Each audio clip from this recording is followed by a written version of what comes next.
In the city of Los Angeles, Detective Mark is having time off while grieving for his dead wife Rose, which has given him a drinking problem. However, he has to return to the station when he hears his son Trent has been arrested for getting in a fight. Officer Garcia convinces the other guy not to press charges, so Mark gets Trent out and proceeds to scold him thoroughly. Things have been tense between them since Rose's death, and it only gets worse when Trent notices Mark spent his money on alcohol instead of filling the car's tank. They decide to take the subway instead, and on their way there, Trent leaves some money for blind hobo Sarge. In the subway, Mark keeps fidgeting with Rose's ring and decides to hear Trent's side of the story, allowing them to have a soft bonding moment. Suddenly, the train comes to a stop at the same time a bright blue light appears in the sky. Mark checks with the transit worker named Audrey, who explains there's been a power outage and the radio's down. Then something makes the whole underground shake and Audrey receives a message through the radio saying don't look at the lights. When the whole train shakes again, the group decides to evacuate, and as they walk along the railing, they hear mysterious noises coming from above. Meanwhile, Garcia comes out of the bathroom and finds the station empty except for Officer Jones, so they look around and find the bright light outside. Everyone is following the blue glow except for Sarge, who isn't affected because of his blindness. The underground group reaches the station and tries to find a safe route to escape, but a woman is desperate to return to her family and tries to take the stairs outside. Trent follows her to convince her to come back, and both of them end up looking at the light, which makes half of their faces go black. Mark notices this and closes his eyes to grab his son to keep him here while the light suddenly becomes a beam that takes away every person that looked at it. When Mark opens his eyes, he discovers the beam came from a giant spaceship. Afterward, Mark brings Trent back to the subway station, and together with Audrey and the few survivors, they go back to walk through the tunnels. There they meet with Garcia, Jones, and Sarge, who join the group to look for a safe exit. Garcia also gives Mark a gun to defend himself. After walking all night, they find a set of stairs with a window that allows them to see the Air Force is attacking the spaceship. Jones finally gets a signal on her radio and asks for help, but it's denied because they're about to bomb the city without caring if there are any survivors left. The spaceship's defenses easily take down the Air Force, and as bombs and falling planes start hitting the ground, the tunnel begins to crumble. The group immediately runs away, but the unknown survivors get killed by the debris. The rest of the group finds a hole in the ceiling, but when they're about to escape, an alien appears in the tunnel to attack them. The creature absorbs Garcia before turning on its light to attract Trent again, and Mark starts shooting at it until it dies. Then he rescues Garcia, who is surprised by the fact he could breathe inside the creature. Jones wonders if the aliens want them alive, but at that moment, the creature wakes up and grabs Jones to remove her brain. Mark begins shooting again to give the others a chance to escape. This allows the alien to grab him by the legs. Thankfully, Audrey has an emergency flare with her and tosses it to Mark, who uses it to make the creature step back. Afterward, he puts it inside the gas tank of a car that fell into the hole, so when the creature tries to follow the group as they escape, the car explodes and kills it. Now they're outside, they can see the spaceship sending a giant alien after them. The group begins to run away, but the alien is too close, so Garcia stays behind to buy his friends some time. Unfortunately, his bullets do nothing, and the alien absorbs him with its tentacle. Mark, Trent, Audrey, and Sarge notice there are helicopters in the area and try to get their attention, but the giant alien suddenly blocks their way and shoots the helicopters down. Then the spaceship's lights begin taking the group away, and since it can't take Sarge, the alien picks him up manually. The giant alien returns to its ship, where it's revealed that this huge creature is actually a giant robot being piloted by a human-sized alien. Now that the alien is done with the USA, it moves the ship to begin harvesting other places. Meanwhile, Mark wakes up in a room full of bodies and alien goo. There's another creature there, which is also actually a robot, collecting people's brains. Mark dodges the tentacles to try to find Trent, and when he shoots at the robot, the alien captain notices him on his sensors and turns on the beam again. All the bodies are taken away except for Mark, whose head is grabbed by the robot to try to get his brain. Mark immediately shoots the tentacle and falls in a current of water that is being expelled from the ship. When he's about to fall out, his leg gets stuck on the ship's railing, saving him but also getting hurt. Then Mark climbs back inside and discovers that the human brains are put inside more robots to use them as soldiers. The only actual living creature here is the captain. Unaware Jared is following him, Mark makes his way further inside, coming across rotting bodies and eggs hanging from the ceiling that seem to have babies inside. Suddenly Mark is attacked by one of the tentacle robots, but he's saved just in time by Jared, whose eyes are red instead of blue like every other light here. There are more enemies coming, so Mark follows Jared into another room as he explains he wants to find his son. Jared cauterizes Mark's leg before taking him to see Elaine, who is 3 months pregnant yet she's about to give birth. Elaine explains that when she first saw the light, she instantly became pregnant. On the other hand, her husband Jared became stronger every time he looked at it, allowing him to become immune. When the alien put his brain in a robot, Jared retained his sense of self. The alien usually takes the babies right from their bellies, but Jared saved her from that tragic end. Mark helps Elaine give birth to a healthy baby girl, but unfortunately Elaine dies in the process. Jared accepts to help Mark find Trent in exchange for Mark getting the baby out of the ship safely. Neither of them notices the baby can make her eyes glow red. Meanwhile, Trent and Audrey wake up to find themselves hanging from some vines on the ceiling.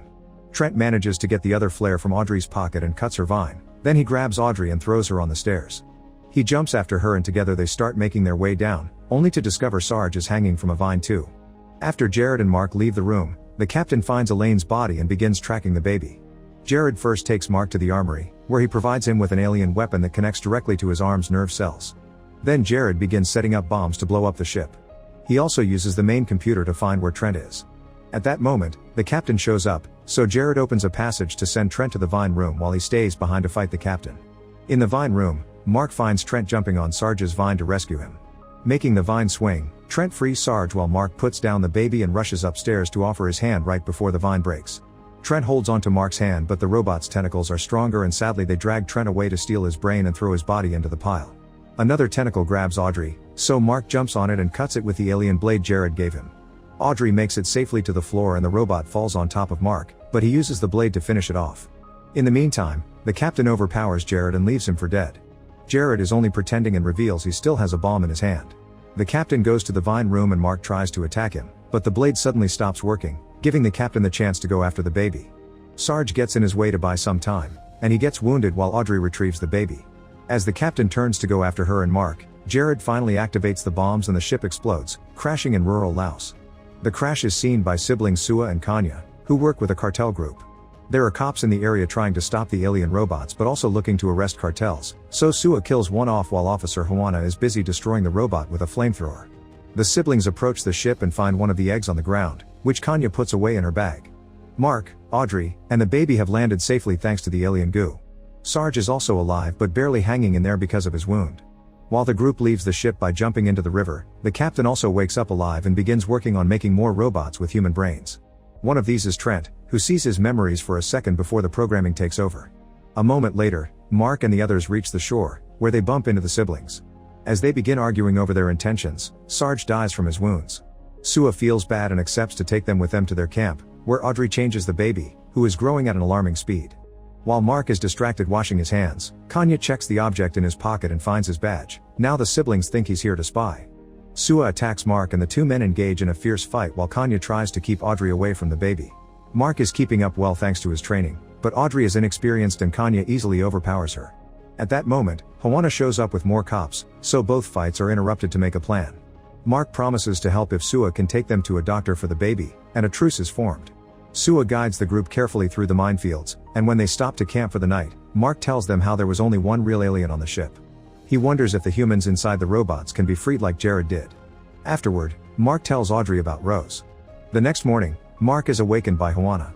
Sua immediately saves him by shooting Juana non-lethally, but when he's about to shoot again to kill him, Audrey stops him. Then she checks on the baby, who has become a young kid overnight. The group leaves with Juana as their prisoner and they make it to an ancient temple, underneath which the cartels have set up their hideout.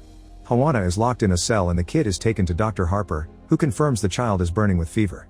Harper proceeds to run some tests while Mark wonders if he can trust this place. Sua shows him this was built during the war to defend themselves from the American attacks, so if they can survive the USA they can also survive aliens. Moments later, Harper announces the child isn't really human. Kanya runs away in panic and leaves her bag behind, allowing Harper to find the egg. When Kanya tries to take the kid away for being the enemy, the others stop her, and Mark tells her about the experiments he saw, meaning the child's also a victim. Afterward, Harper gives a full explanation. The kid's constant growth has depleted her entire system, and she's about to shut down. She needs a transfusion, but Harper doesn't think any of them are compatible. Mark shows him his arm and tells him about the weapon that was connected to his body, so they decide to try with his blood. The next morning, the kid is healthy and well, she's also grown even more. Using the egg Kanya found, Harper runs more tests and discovers the blue light that brainwashes their brains is biologically compatible with human DNA. He thinks the aliens planted humans here on Earth as a crop, and every couple of millennia they come back to harvest. However, they didn't take evolution into account. Using the egg and the kid's blood, Harper develops a serum to be put inside the beam cannon, and the modified light will free all the robots from the mind control. The group begins arming themselves for the incoming fight, and Audrey and Kanya go outside to set up some traps. At that moment, the captain sends a giant robot to attack Audrey. Kanya activates one of the traps, but the bomb is just a scratch for alien technology, so she gets its attention by shooting at it. Then Kanya runs into the minefield, and as the alien follows her, it activates one of the mines. This explosion does more damage, but it's still not enough to destroy it. Kanya steps back and accidentally walks on a mine. Knowing there's no way out, she uses her radio to say goodbye to her brother, and when the robot comes close enough, she removes her foot. The mine explodes and brings them both down. The explosion has given away their location, and the captain begins flying the ship toward the temple. Mark thinks they should leave, but Sua explains his people will never stop defending the tunnels. Seeing as the chances are low anyway, Mark asks for the serum so he can try to put it in the cannon while everyone keeps the alien busy fighting. The cartels begin setting up traps all over the tunnels and Mark leaves the child with the civilians in a room at the back. Mark manages to leave the hideout right before the alien robots begin coming down the tunnels. The explosives do quite a lot of damage, and the cartels finish the robots off with their firearms. Then Sua gets ready to start a fire by the entrance, but an alien surprises them by entering the tunnel through a hole it makes in the ceiling. The alien kills a bunch of people before it finds Sua, who fights it and guides it back to the entrance so he can defeat it by setting it on fire. Since so many fighters died, Sua frees Hawana to ask him to fight too. Then all the survivors begin evacuating through a hidden tunnel. Meanwhile, Mark sneaks around the temple and enters the spaceship through a back door. Remembering what Jared did, Mark opens a tunnel on the wall and takes it to reach the cannon room. This is seen by one of the many guards. At that moment, the cannon sends a light out to try to brainwash the survivors that are coming out, but everyone remembers to close their eyes. The child doesn't because she can defend herself by making her eyes glow red. One of the cartels shoots a rocket at the light to destroy it, but before everyone can escape, another giant robot appears piloted by the captain and begins destroying the place. Everyone begins to fight the army of robots that arrives with the giant one, and when one of them is about to reach Audrey and the kid, Harper gets in its way to save them, dying in the process. Inside the ship, the guard finds Mark and attacks him. During the fight, Mark drops Rose's ring, and the sight of it makes the guard hesitate. Mark realizes this is Trent, but since the boy can't completely shake off the control yet, Mark has to push him away into the lower level to save himself. Then he grabs an egg from the vines, injects the serum into it, and throws it into the beam, changing the light color from blue to red. Trent immediately recovers his memories, but before the light can reach the others, the captain uses his robot to break the beam cannon, causing Mark to jump off the ship not to die along with it. Then Mark finds a broken robot and steals its blade so he can join the fight. He, Sua, and Hawana work together to keep the girls safe, and when the captain comes closer with its giant robot, it's suddenly hit by the second one. It's Trent, who has stolen its own giant from the ship. As both giants begin fighting, the captain quickly overpowers Trent. Mark gives Sua the blade before he goes looking for the rocket launcher, which he shoots at the captain's robot to give his son a chance. Sua and Hawana keep on fighting the human-brained robots, but unfortunately Hawana is surrounded and dies. Audrey puts down the kid to help with the fight, but as soon as she turns around, the kid leaves. Ignoring the battle around her, the child reaches the fallen cannon and activates it again. The captain notices this and comes to kill her, but Mark runs to protect her and Trent pushes the captain to the ground. Then Trent picks up the cannon and shoots at the captain, finally killing it. This shot also makes a red light appear in the sky, which frees all the human brains from the mind control. Father and son finally reunite, and when Audrey picks the kid up, she decides to name her Rose. Some months later, Rose is now a young woman and captain of a ship they've built with the pieces of the Alien One. Her crew is formed by humans but also by all the people trapped in the robot bodies, like Trent. Together they're finally ready to fly to the aliens' home planet and stop them from coming back ever again. Make sure to subscribe and turn on notifications so you can watch more videos like this. Thanks for watching.